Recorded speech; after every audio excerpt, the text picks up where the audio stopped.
আরে প্যান্ডেলটা ভালো হয়েছে, সুন্দর হয়েছে, সাজগোজটাও সুন্দর হয়েছে।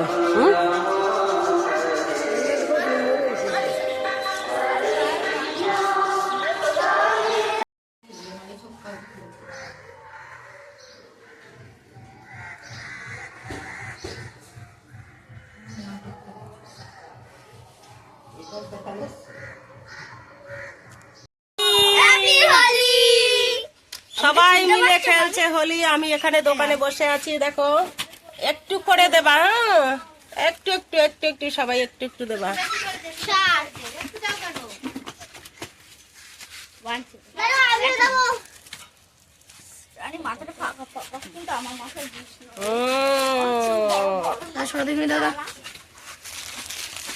অল্প অল্প আমাকে যদি সব মাখো কি অবস্থা। দেখো সবাইকে, দেখো কি সুন্দর লাগছে, সবাই সেজেছে। আমি নিজেকে নিজেই চিনতে পারছি না। আমি তো অরেঞ্জ ভূত হয়ে গেছি। অরেঞ্জ ভূত, আমি পিঙ্ক আর আমি পিঙ্ক ভূত। আর আমি কি ভূত? আমি তো সাদা ভূত। সবাই ভূত হয়ে গেছে, তাহলে আমি কি বলবো?